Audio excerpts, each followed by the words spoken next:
আসসালামু আলাইকুম everyone, welcome back to my channel. আশা করছি আল্লাহর অশেষ রহমতে যে যেখানে আছেন ভালো আছেন এবং সুস্থ আছেন। আমিও আল্লাহর রহমতে ভালো আছি। আমি আমার ব্লগটি বিকাল থেকে শুরু করেছি। বিকালে একটু ছাদে গিয়েছিলাম আমার বিড়ালটাকে নিয়ে। ও খুব অবাক দৃষ্টিতে আমার দিকে তাকিয়েছিল, এদিকে ওদিকে দেখছিল। ছাদে খুব বেশি বাতাস ছিল না, কেমন যেন মেঘমেঘ করছিল আর আকাশটা কেমন গম্ভীর হয়েছিল, খুব বেশি গরম লাগছিল। তারপর কিছুক্ষণ ছাদে থেকে নিচে নেমে আসলাম। বাসায় এসে ভাবছি এই গরমে কি করা যায়। পরে ভাবলাম একটু আইসক্রিম তৈরি করি। 3টা চকলেট বার নিয়ে নিলাম। আমি একটা স্টিলের বাটিতে খুলে নিচ্ছি। তারপর একটা পাত্রে আমি পানি গরম করে এই বাটিটা পানির ভিতর দিয়ে দেব। এতে করে চকলেটগুলো মেল্ট হয়ে যাবে খুব সহজেই। এই যে চকলেটটা মেল্ট হয়ে গেলে তখন আমি ঠান্ডা করে এটা হুইপ ক্রিমের ভিতর ব্যবহার করব, চকলেট আইসক্রিম আর কি। বাসায় যেহেতু কোকো পাউডার ছিল না, আমার কাছে একটু হুইপ ক্রিম ছিল। এটা হচ্ছে ট্রপিক্যাল হুইপ ক্রিম। কয়েকটা কেক বানিয়ে খাওয়া হয়েছে। এখন ভাবলাম 1 কাপ হুইপ ক্রিম দিয়ে আমি একটু আইসক্রিম তৈরি করি।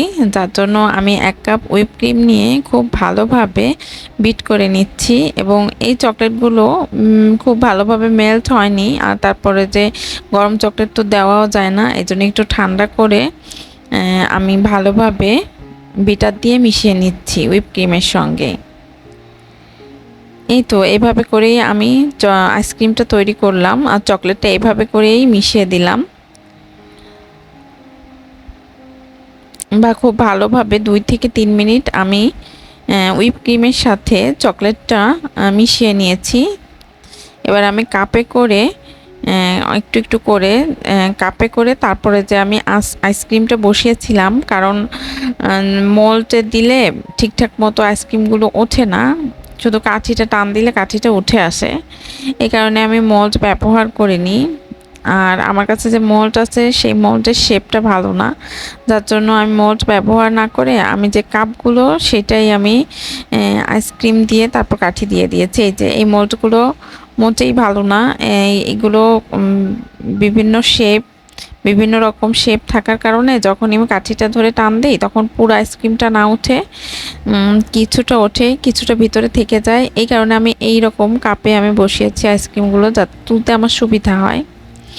এই তো আইসক্রিমগুলো আমি সেট করতে রেখে দিয়েছি ফ্রিজে। আর এখন আমি একটু ময়দা ডো বানিয়ে নিচ্ছি। এটা হচ্ছে আমি সকালের জন্য করছি। রাত্রে যদি করে রাখা হয় তাহলে সকাল হতে হতে এটি খুব ভালোভাবে সেট হয়ে যায় আর তারপর পরাটাগুলোও খুব সুন্দর হয়, যার জন্য আমি রাত্রেই করে রাখি। সাধারণত আমি ময়দার ভিতর 1 চামচ স্বাদ মতো লবণ, 2 চামচ চিনি আর একটু তেল দিয়ে উষ্ণ গরম পানি দিয়ে আমি ডোটা তৈরি করে নিয়েছি। এই তো আমার ডোটা প্রায় হয়ে গেছে। এখন এই খামিটা আমি হচ্ছে একটু উপরে তেল দিয়ে তারপর ঢেকে রাখবো, সারা রাত এভাবে থাকবে।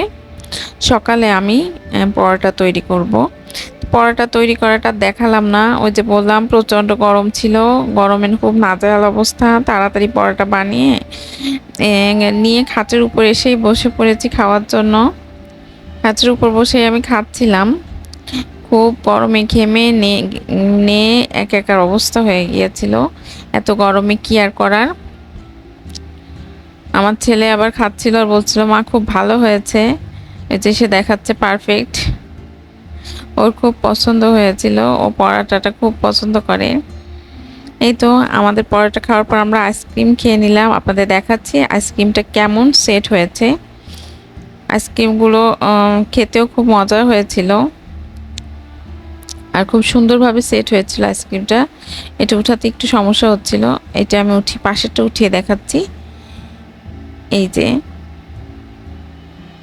ভিতরে চকলেট ছিল, ভালোই লেগেছে। বাসায় তৈরি যেহেতু আমরা আইসক্রিম খেয়ে নিলাম। আইসক্রিম বানানোর পরে গরমের ভিতর খুব ভালো লাগছিল। তারপর আইসক্রিম খেয়ে আমি কাজে চলে গেলাম। এই যে ফ্লাওয়ার ভাসে কিছু কিছু আর্টিফিশিয়াল ফুল ছিল, ফুলগুলোর উপর খুব বেশি পরিমাণ ধুলা পড়ে গিয়েছিল। কিছুদিন পর পর ধুই, পরিষ্কার করি, কিন্তু তাতে কি, রাস্তার পাশে বাসা তো প্রচুর পরিমাণ ধুলাবালি আসে বাতাসে, এই কিছুদিন পর পরই ধোয়া লাগে। এই যেগুলো আমি একটু উষ্ণ গরম পানির ভিতরে একটু ডিটারজেন্ট দিয়ে আমি ফুলগুলো ধুয়ে নিলাম। এগুলো এখন আমি বারান্দায় শুকাতে দেব। আর এই যে আমি মশলাগুলো সব ব্লেন্ড করে নিব। এটা ছিল আমার ঈদের আগের দিনের ভিডিও, যদিও আমার ঈদের দিনের ভিডিও আগে আপলোড করা হয়ে গেছে, এখন ঈদের আগের দিনের ভিডিও করছি। আমি ওই যে সময়ের অভাবে এই ভিডিওটা আপলোড করতে পারিনি। এই তো এই দারুচিনি গুঁড়া, গোলমরিচের গুঁড়া, এলাচের গুঁড়া এগুলো আমি করে নিচ্ছিলাম। আসলে ঈদের আগের দিন এগুলো রেডি করে রাখলে ভালো হয়, কষ্টটা কম হয়। ঈদের দিন যেহেতু অনেক রান্নাবাড়া করা লাগে, সাধারণত সব গৃহিণীরাই এই কাজটা করে, আমিও তার ব্যতিক্রম নই। আমি ওইগুলো রেডি করে রেখেছিলাম ঈদের আগের দিন, যে আস্তে আস্তে রেডি করে রাখি তাহলে ঈদের দিন প্রেশারটা কম হয়। এই তো রান্না বান্না করে নিয়েছি।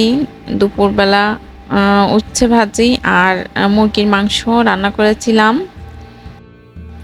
এই পর্যন্ত আপনি যদি আমার ভিডিওটি দেখে থাকেন তাহলে অবশ্যই একটা লাইক দিয়ে দিবেন, আর যদি বেশি ভালো লেগে থাকে তাহলে সাবস্ক্রাইব করে আমার সাথেই থেকে যেতে পারেন। আজ এই পর্যন্তই। সবাই ভালো থাকবেন, সুস্থ থাকবেন, আমাদের জন্য দোয়া করবেন। আল্লাহ হাফেজ। আসসালামু আলাইকুম।